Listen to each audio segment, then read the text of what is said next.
All right, welcome to this explainer. We all use Wi-Fi literally every single day to power our connected lives. But today, we're zooming in past all that convenience to unpack the actual unseen physics and mechanics making it all possible. We're going to break down exactly how this invisible magic functions. I mean, think about it. You open your laptop at a coffee shop, or maybe you're setting up a new smart TV at home. There's not a single physical Ethernet cable plugged into the wall, yet data is just moving constantly and seamlessly. It really begs this fascinating question, doesn't it? How exactly is all that information traveling invisibly through the air? Like, what is actually carrying your data right now? So here's our roadmap for today. We'll cover the invisible wireless world, then radio waves and frequencies, how devices actually connect, why Wi-Fi gets slow, and finally, scale, security, and the future. Okay, let's jump right into part one, the invisible wireless world and how we move beyond the wires. To really understand this, think about a traditional wired setup. It's basically like two people handing physical notes back and forth to each other. I mean, it works for sure, but it completely ties you down. Wi-Fi solves this whole mobility problem by swapping out those physical notes for the equivalent of the human voice. It uses invisible electromagnetic waves to basically speak across a room. Moving on to part two, radio waves and frequencies, the actual physics of wireless data. Now, as much as it feels like it, there's absolutely no magic here. It's just specific radio frequencies. Frequency is essentially just the wave's vibration speed. Modern systems rely on specific bands, like 2.4, 5, or 6 gigahertz, and these are perfectly optimized to carry super dense digital information over a distance. A great way to visualize this is to think of your wireless router like a stone dropped into a completely still pond. It takes your hardwired internet connection and broadcasts it as these unseen ripples, electromagnetic waves, that just spread outward through physical space, waiting for nearby devices to detect them. All right, part three. Let's look at how devices actually connect using a simple four-step process. Literally every single time you open a web page, this exact sequence fires off. First, your device searches and listens for any broadcasted signals nearby. Second, it connects and authenticates, usually by verifying your password. Third, and this is the really cool part, when you request data, the router converts binary ones and zeros into radio wave patterns. It has to because the air obviously can't carry direct binary data. And finally, your device's antenna receives and decodes those exact patterns right back into binary. These four steps happen automatically and continuously, so your browser loads everything completely seamlessly.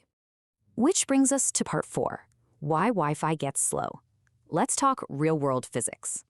It is so easy to forget that your network is constantly fighting the physical environment. Everyday materials like concrete, wood, glass, metal structures, or brick walls, they actively absorb or reflect radio waves. So if you're sitting a few rooms away from your router, your signal is physically degrading as it fights its way through those barriers. And naturally, a weaker signal inherently means slower communication. So optimizing a network really comes down to understanding this direct trade-off between range and speed.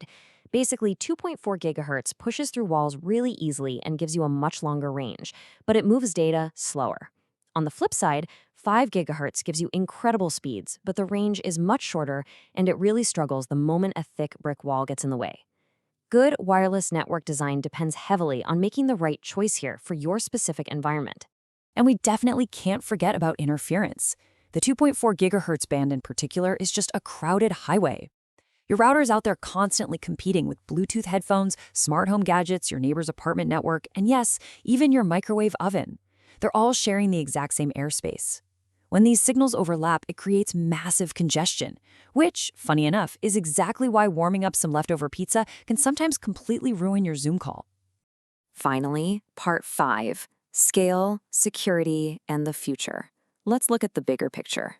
Whether it's a massive enterprise deploying hundreds of access points across an office building, or just a smart home packed with IoT devices like cameras and locks, local wireless networking is the foundational layer of it all. Even when you're accessing remote cloud infrastructures, your connectivity almost always begins locally through a Wi-Fi connection. Our connected world utterly depends on it. But here's the catch. Because these signals are just floating freely in the air around us, literally anyone nearby can potentially grab them. And that reality transforms wireless networking into a major cybersecurity domain. We've traded physical cables for convenience, right? But in doing so, we've basically opened the door to unauthorized network access, signal interception, and exposed data. Let me give you an example.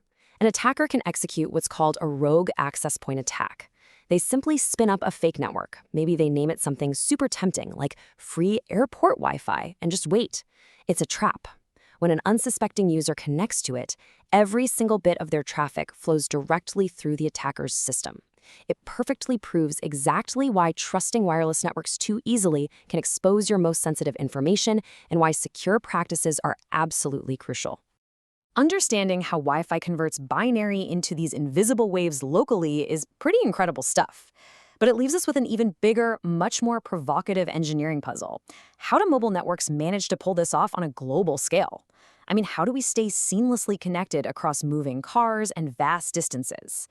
That is the real invisible magic, and I hope you're eager to explore that next.